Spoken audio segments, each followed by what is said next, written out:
Assalamualaikum warahmatullahi wabarakatuh. Perkenalkan, kami dari kelompok B akan mempresentasikan hasil diskusi kami yaitu tentang hukum Mendel II, di mana saya Fadia Delnana sebagai moderator dan Linda Sertika sebagai penanggap. Langsung saja, materi yang pertama yaitu pengertian hukum Mendel II. Hukum Mendel II atau dinamakan hukum penggabungan bebas atau The Mendelian Law of Independent Assortment mengenai ketentuan penggabungan bebas yang harus menyertai terbentuknya gamet pada perkawinan dihibrid. Hukum dua Mendel dapat dipelajari dari persilangan dihibrid. Pada perkawinan dihibrid, misalnya, suatu individu memiliki genotip A besar A kecil, B besar B kecil, maka A besar dan A kecil serta B besar dan B kecil akan memisah. Kemudian kedua pasangan tersebut akan bergabung secara bebas, sehingga kemungkinan gamet yang terbentuk akan memiliki sifat A besar B besar, A besar B kecil, A besar B besar A kecil, dan A kecil B kecil.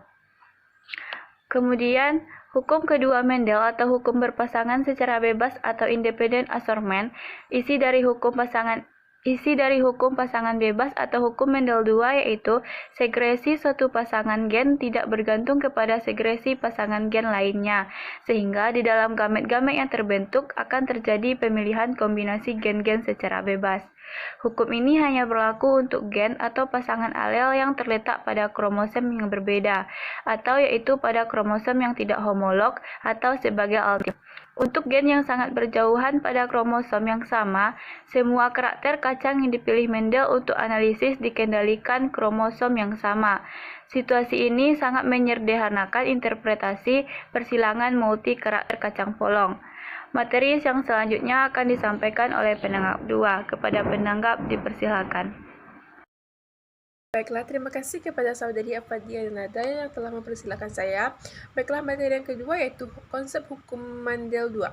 Mendel memperoleh hukum segresi dari eksperimen di mana ia hanya mengikuti satu karakter, seperti warna bunga. Semua keturunan F1 yang dihasilkan dalam persilangan dari orang tua yang benar-benar berkembang biak adalah monohidrid, yang berarti bahwa mereka heterozigot untuk satu karakter tertentu yang diikuti dalam salin. Mendel kemudian menyusun hukum waris kedua dengan menghilangkan dua karakter secara bersamaan, seperti warna biji dan bentuk biji. Biji kacang polong bisa berwarna kuning atau hijau dan biji berbentuk bulat, halus atau berkerut. Dari persilangan karakter tunggal, Mendel tahu bahwa alel untuk biji kuning dominan Y dan alel untuk biji hijau resesif Y kecil. Untuk karakter bentuk biji, alel bulat dominan R besar dan alel untuk keriput bersifat resesif untuk R kecil. Selanjutnya itu, hipotesis alternatif adalah bahwa kedua pasang alel terpisah secara independen satu sama lain. Dengan kata lain, gen dikemas ke dalam gamet dalam semua kemungkinan kombinasi alelik. Selama setiap gamet memiliki satu alel untuk setiap gen, dalam contoh kami, pabrik F1 akan menghasilkan 4 kelas gamet dalam jumlah yang sama, Y besar, R besar, Y besar, R kecil, Y kecil, R besar, dan Y kecil, R kecil. Jika sperma dari 4 kelas membuahi telur dari 14 kelas, akan ada 16. Cara yang mungkin sama di dalam alel dapat bergabung dalam regresi F2. Kombinasi-kombinasi ini menghasilkan 4 kategori fenotip dengan perbandingan 9:3:3:1.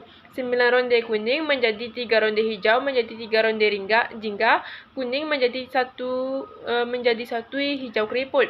Ketika Mendel melakukan percobaan dan mengklarifikasikan keturunan F2, hasilnya dekat dengan rasio fenotipik 9:3:3:1 yang diprediksi, mendukung hipotesis bahwa alel untuk satu gen mengendalikan warna benih, misalnya memisahkan menjadi gamet secara terpisah dari alel dari gen lain seperti bentuk biji. Mendel menguji tubuh karakter kacang polanya dalam berbagai kombinasi dihidrid dan selalu mengalami rasio fenotipik 9:3:3:1 pada generasi F2.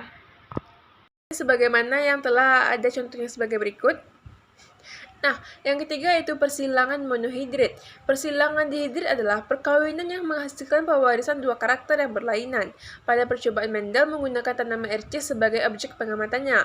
Alasan Mendel memilih ercis pada percobaan yaitu yang pertama memiliki pasangan sifat beda yang mencolok atau kontras, melakukan penyerbukan sendiri autogani sehingga sifat turun-menurunnya cenderung tetap atau galur murni. Yang ketiga itu mudah dilakukan penyerbukan silang. Yang keempat yaitu waktu menghasilkan keturunan cepat. Yang kelima mempunyai keturunan yang banyak. Selanjutnya yaitu ciri-ciri persilangan dihidrit. Yang pertama yaitu persilangan dengan memberikan dua sifat beda.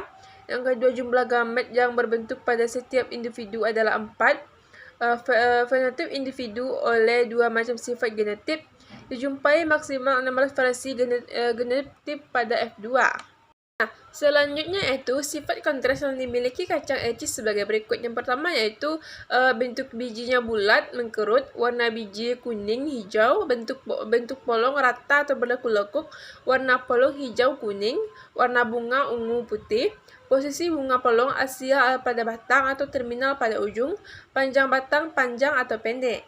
Sebagaimana contoh soalnya sebagai berikut, yaitu misalnya persilangan antara kacang kapri berbiji bulat dan berwarna kuning dengan tanaman kacang kapri berbiji keriput dan berwarna hijau. Ternyata hasil persilangannya adalah 100%, anakannya berbiji bulat dan berwarna kuning. Selanjutnya, jika tanaman hasil persilangan ini dikawinkan sesamanya, terjadilah hasil perkawinan sebagai berikut. Yang pertama yaitu 9/16 bagian biji, biji bulat kuning, 3/16 bagian biji bulat hijau, 3/16 bagian biji keriput kuning, 1/16 bagian biji keriput hijau. Diagramnya yaitu yang dimana P1-nya bulat kuning disilangkan dengan keriput hijau, maka menghasilkan B besar, B besar, K besar, K besar, disilangkan dengan B kecil, B kecil, K kecil, dan K kecil. Di mana gametnya menghasilkan yaitu B besar, K besar, B kecil, dan K kecil. Di mana F1-nya B besar, B kecil, K besar, K kecil. Fenotipnya bulat kuning 100%. Nah, untuk P2-nya, F1-nya dikalikan dengan F1, B besar, B kecil, K besar, K kecil, B besar, B kecil, K besar, K kecil. Di mana gametnya menghasilkan yaitu B besar, K besar, B besar, K kecil, B kecil, K besar, B kecil, K kecil. Yang kedua yaitu B besar, K besar, B kecil, K kecil, B besar, K kecil, B kecil, K kecil. Nah, di mana terdapatlah tabel sebagai berikut. Nah, pada F2 diperoleh fenotipnya yaitu biji bulat kuning 9, biji bulat hijau 3, biji keriput kuning 3, biji keriput hijau 1. Nah, dapat disimpulkan bahwa 9/16 bagian dari populasi anakan berfenotip biji bulat kuning, atau genotipnya B besar, K besar. 3/16 bagian dari populasi anakan berfenotip biji bulat hijau, genotipnya B besar, K kecil, K kecil. 3/16 bagian dari populasi anakan berfenotip biji keriput kuning, di mana genotipnya B kecil, K kecil, K besar. 1/16 bagian dari populasi anakan berfenotip biji keriput hijau, genotip B besar, B kecil, B kecil, K besar, K besar. Nah, baiklah, hanya itu materi yang dapat saya sampaikan. Wassalamualaikum warahmatullahi wabarakatuh.